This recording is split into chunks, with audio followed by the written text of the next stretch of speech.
అందరికీ నమస్కారం. నేను మీ రాము, తెలుగు ఉపాధ్యాయుడును. చెట్టుబడికి స్వాగతం, సుస్వాగతం. భారతదేశం భిన్నత్వంలో ఏకత్వంగా ఎంతో ప్రసిద్ధిగాంచినటువంటి సువిశాల దేశం. ఎన్ని మతాలున్నా, ఎన్ని ప్రాంతాలున్నా, ఎన్ని భాషలున్నా మనమంతా ఒక్కటే, మనమంతా అన్నదమ్ములమే అనే భావనతో ముందుకు సాగుతున్నటువంటి పవిత్ర దేశం మన భారతదేశం. వేదాలు పుట్టినటువంటి గడ్డ ఈ యొక్క నేల. భరతుడు తిరుగాడినటువంటి గొప్ప నేల ఈ యొక్క భరతావని. అలాంటి భారతదేశంలో పుట్టినటువంటి మనం ఎంతో గర్వపడాలి. ఈనాడు మనం చూస్తూ ఉన్నాం, రకరకాలైనటువంటి దండయాత్రలు ఈ భారతదేశం మీద జరిగాయి. అయినప్పటికీ మొక్కవోని దీక్ష వోలే మనకుండేటువంటి ఈ యొక్క సారవంతమైనటువంటి ప్రకృతి సిద్ధమైనటువంటి వనరులు కావచ్చు, ఆ యొక్క ధర్మం ఏదైతే ఉందో మనల్ని ఇప్పటికి కూడా ప్రపంచ పటంలో ఒక ఉన్నతమైనటువంటి స్థానంలో నిలబెట్టడానికి కారణం వేదాలు వెలసిల్లినటువంటి గొప్ప ధర్మము ఈ భూమి మీద ఉంది గనక అంత గొప్పగా ఈరోజు మనము నిలబడ్డాం. భారతదేశం గర్వించదగ్గ దేశం అనడానికి ఎన్నో మన దగ్గర చరిత్ర ఆధారాలు ఉన్నాయి. అందులో ముఖ్యంగా కానీ చూసినట్లయితే యుద్ధం చేయలేక కాదు, ఎవరిని కూడా ఆదరించేటువంటి తత్వం ఈ భారతీయ తత్వం. నేను బ్రతుకుతాను అంటే వచ్చి నా పక్కలోని కూర్చొని తినిపో అనేటువంటి తత్వం మన భారతీయుల యొక్క విధానం. అందులో భాగంగానే అనేక మంది ఈ దేశానికి వచ్చి వ్యాపార నిమిత్తం కావచ్చు, రకరకాలైనటువంటి ఆలోచన వల్ల కావచ్చు, ఎన్నో కుట్రలు కుతంత్రాలతోటి కావచ్చు ఈ దేశాన్ని ఏలి ఉండొచ్చు. ఏలిన వారు ఇక్కడే సమాధి కూడా అయ్యి ఉండొచ్చు. కానీ భారతదేశం అంటే ఎంత గొప్పదో, దాని యొక్క గొప్పతనం ఏమిటో మనం చరిత్ర ఆధారాల్లోకి వెళ్తే తెలుస్తుంది. ధీరులు లేరా, యోధులు లేరా, చక్రవర్తులు లేరా, సగర మహారాజు పుట్టినటువంటి గొప్ప నేల ఇది. హరిశ్చంద్ర చక్రవర్తి పుట్టినటువంటి గొప్ప నేల ఇది. మగు మాంచాల తిరుగాడినటువంటి నేల ఇది. పల్నాటి బ్రహ్మనాయుడు తిరిగినటువంటి నేల ఇది. కాకతీయ రుద్రమదేవి ఆ శత్రువులు చెండాడినటువంటి నేల ఇది. మరాఠా యోధుడు, హిందూ జాతి గర్వించదగ్గ చక్రవర్తి శివాజీ మహారాజును అడియాడినటువంటి నేల ఇది. ఈరోజు శివాజీ గురించి మాట్లాడుతూ ఉన్నారు. సామ్రాజ్యం అంతా కూడా, ఈ లోకమంతా కూడా కోడే కూస్తూ ఉన్నది. ఆయన ఎంత ధీరుడు, ఎంత గొప్పవాడు ఏంటని. నిజానికి ఆయన యోధుడే కాదు, గొప్ప శీలవంతుడు. ఈ విషయాన్ని గుర్తుపెట్టుకోవాలి. భారతదేశం అంతా గర్వంగా చెప్పుకోదగినటువంటి శివాజీ తత్వము ఏంటంటే శీల నిర్మాణం. ఆయన యొక్క శీల సంవర్ధనంలో ఆయనంతటి గొప్పవాడు నిజంగా భారతదేశం లేడు అని సగర్వంగా చెప్పుకునేటువంటి భారతీయుడిగా గర్వపడుతున్నాడు. నిజంగా కూడా ఒక స్త్రీ పెంపకం ఎలా ఉంటుంది, ఒక తల్లి పెంచితే ఒక వీరుడు ఎలా తయారవుతాడు, ఇంటికి దీపం ఇల్లాలు, అలా తల్లి పెంపకము, తల్లియే గురువుగా భావితే ఆ తల్లి ఏ విధమైనటువంటి మార్గంలో ఆ యొక్క కుమారుడిని పెంచింది, ఆ ఆసరాగా తీసుకొని, ఆ ఆచరణని తీసుకొని ఈరోజు మనం ఆయన గురించి చెప్పుకుంటూ ఉన్నామంటే నిజంగా ఆ యొక్క శివాజీ యొక్క మహత్వము అంతా ఇంత కాదు. మొదటగా ఆయన దండయాత్ర కళ్యాణదుర్గాన్ని జయించినప్పుడు అక్కడ ఉండేటువంటి ఆస్థాన సైన్యాధిపతి అయినటువంటి అబ్బాజీ సోందేవుడు అక్కడ దండయాత్రలో భాగంగా అక్కడ ఉండేటువంటి సైనికులను బంధించి, ఆ మహారాజును బంధించి అదే ఉత్సాహంతో, అత్యుత్సాహంతో అక్కడ ఉండేటువంటి రాణివాసం స్త్రీలను కూడా బంధించి శివాజీ యొక్క సమావేశాన్ని తీసుకుని వచ్చినప్పుడు ఆయన అన్నటువంటి మాటలు నిజంగా కొనియాడదగినవి, అందరూ కూడా ఆచరించదగినవి, మన భారతీయతని, సంస్కృతిని గుర్తించుకోదగినటువంటి అంశాలు. ఏం చేశావు అబ్బాజీ సోందేవా, ఒక అంతఃపుర స్త్రీని నా ముందుకు తీసుకుని వచ్చి ఎంత తప్పు చేశావని ఆయన అంటాడు. ఆయన అనడమే కాదు, ఆయన్ని గొప్పగా తొలనాడతాడు. వెంటనే ఆమెను పంపించు అనేటువంటి తీరులో భాగంగా ఆయన సభలో చెప్పినటువంటి ఒక మాట మీకు తెలియాలి.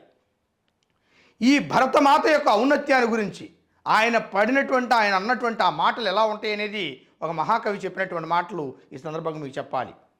భారతదేశంలో స్త్రీలు ఎంత గొప్పవాళ్ళు, మహాపతివ్రతలు ఈ యొక్క నేల మీద తిరిగాడారు. ఎవరు వారు, వారి గురించి చెప్పాడు. ఆయన ఎలా చెప్పాడనేది ఒక మహాకవి చెప్పినటువంటి మాటల్ని ఈ సందర్భంగా శివాజీ యొక్క వ్యక్తిత్వాన్ని ఇక్కడ చెప్పేటువంటి సందర్భం అన్నమాట అది. హరిహర బ్రహ్మలన్ పురిటి బిడ్డల చేసి జోలపాడిన పురంధ్రీలలామ యమధర్మరాజు పాసమంత్రుంచి ఎదలించి పతి భిక్షగొన్న పావన చరిత్ర.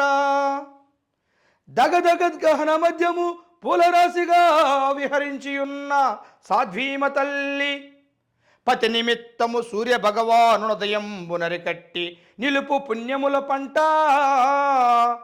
అట్టి ఎందరో భరతాంబ ఆడుబిడ్డలు అమలపతి దేవతాత్వ భాగ్యములు ఓసి పుట్టినిల్లు మెట్టినిల్లు పెంచు పుణ్యసతులు గరలు భరతావని భాగ్య కల్పలతలు.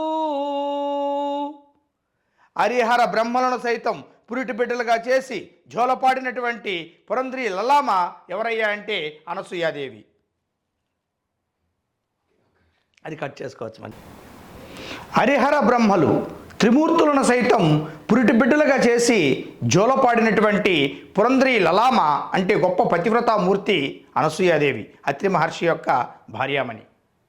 అదేవిధంగా యమధర్మరాజు పాశాన్ని కూడా ఎదిరించి తన భర్త ప్రాణాలను కాపాడుకున్నటువంటి గొప్ప పతివ్రత శిరోమణి సావిత్రి. సూర్య భగవానుని సైతం తన అరచేతితో అడ్డుపెట్టి భర్త ప్రాణాలు కాపాడుకున్నటువంటి సుమతి అనేటువంటి మహాసాధ్వీమణి నడియాడినటువంటి నేల ఇది.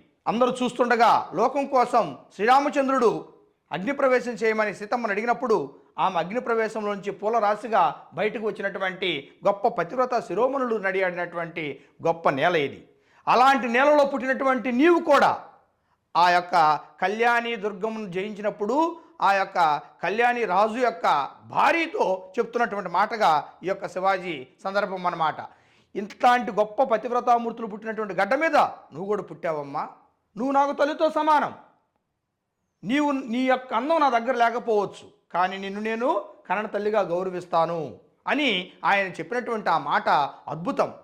ఆమె సారి చూసిన వెంటనే ఆమె యొక్క అందానికి యవన దేశపు స్త్రీ అన్నమాట ఆమె. ఆ యవన దేశపు స్త్రీని చూసినటువంటి ప్రతి ఒక్కరు కూడా ఆమె సాయి అదోలో చూస్తూ ఉంటే, కానీ శివాజీ మహారాజు ఏమన్నాడు తెలుసా? ఆమె సాయి చూసి, శివరాజంతట మేల్ముసుంగు ధరలో స్నిగ్ధాంబుద ఛాయలో నవ సౌదామి నిన్బోలు ఆ యవన కాంతారత్నమున్ భక్తి గౌరవముల్ వారగా చూసి పల్కే వనితారత్నంబులి భవ్య హైందవ భుజంగమ పుణ్యదేవతలు మాతా తప్పు సైరుంపుమీ. తల్లి, ఈ యొక్క అన్నం నీ యొక్క అన్నము అమోఘం, కానీ ఆ రూపంలో నా తల్లిని చూసుకుంటున్నాను నేను. నా సైన్యాధిపతి తప్పు చేస్తే నేను చేసినట్టే, నా దేశంలో ఎవరు తప్పు చేసినా కూడా అది నా భావనే, అది నా ఆలోచనలే. ఒక రాజు ఎలా ఉంటే యథా రాజా తదా ప్రజ అనేటువంటి సనాతన ధర్మాన్ని నమ్మినటువంటి వాణ్ణి. ఇక్కడ ఒక మాట వచ్చింది మళ్ళీ, ధర్మం ఆచరించదగేది, ఏది సనాతనం ఏది పురాతనం. పురాతనం అంటే పాతది, సనాతనం అంటే ఆచరించేది, అందరూ కూడా ఆచరించదగినది. ధర్మం ఏదైతే ఉందో, ఏ ధర్మంతో అయితే ఈ యొక్క లోకం నడుస్తూ ఉందో ఆ గొప్ప ధర్మమే సనాతన ధర్మం. అలాంటి సనాతన ధర్మాన్ని అణువణువున రంగరించుకొని ముందుకు సాగినటువంటి ధీరోదాత్త చక్రవర్తి మన యొక్క శివాజీ మహారాజు. రక్తం ఎలా ఉంటుంది అంటే ఎర్రగా ఉంటుంది కాదు, తను నుంచి వచ్చినటువంటి ఆ సంభాజీ అనేటువంటి కుమారుడు కూడా అంతే పౌరుషం కలిగినటువంటి వాడు. తల్లి నుంచి వారసత్వంగా వచ్చినటువంటి పరంపర, ఆ దేవతామూర్తుల యొక్క సంకల్ప బలం, ఆ యొక్క హైందవ శక్తి అంతా కూడగట్టుకుంటే ఒక రూపమే శివాజీ మహారాజు. అలాంటి శివాజీ మహారాజు యొక్క ధీరత్వానికి ఔరంగజేబు సైతం తల్లడిల్లిపోయాడు, భయంతో వణికిపోయాడు. మొఘలులు సైతం దిక్కులు చూస్తూ ఆయన ఏదో ఒక విధంగా కపట తీరుతోటి ఆయన అంతమొందించాలని రకరకాలుగా ఎత్తులు వేశారు. చివరికి తనే కుట్రలో భాగంగా ఆయన హతుడయ్యాడే కానీ ధైర్యంగా ఎదుర్కొనేటువంటి శక్తి లేనటువంటి ధీరులుగా, పరాజయులుగా, ఈనాటికి చరిత్రహీనులుగా ఆ యొక్క మొఘలులు మన ముందు నిలబడ్డారని సగర్వంగా తెలియజేస్తూ ఉన్నాను. ఈరోజు ఫిబ్రవరి 19న శివాజీ జయంతిని మనం జరుపుకోవాల్సినటువంటి తీరు ఉంది. ఎందుకు జరుపుకోవాలి? అలాంటి వారిని గురించి ఏముంది ఈ యొక్క హిందూ తత్వంలో?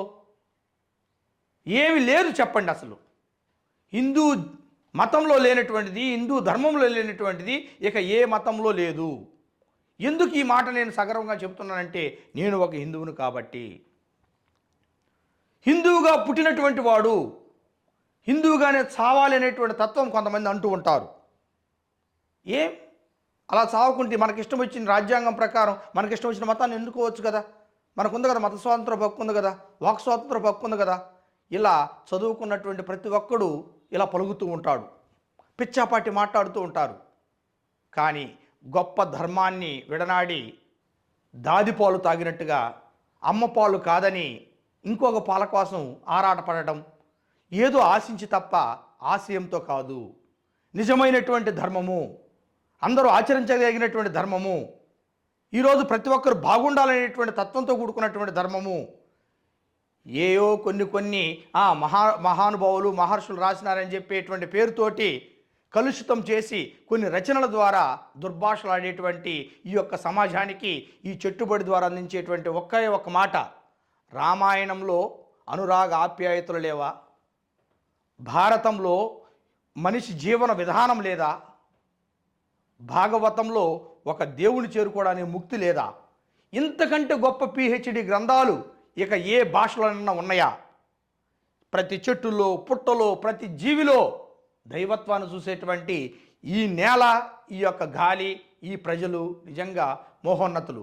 ప్రపంచానికి భారతదేశం అనేటువంటిది ఏదైతే ఉందో విశ్వానికే ఒక ఆదర్శప్రాయమని సగర్వంగా తెలియజేస్తూ ఈ అవకాశం ఇచ్చినటువంటి ఈ యొక్క ప్రేక్షక బృందానికి పదే పదే ధన్యవాదాలు తెలుపుతూ, చెట్టుబడిని అందరూ కూడా ఆదరించాలని, చెట్టుబడిని సబ్స్క్రైబ్ చేసి అందరూ కూడా లైక్ చేయాలని మనవి చేస్తూ, జై హింద్, జై భారతమాత.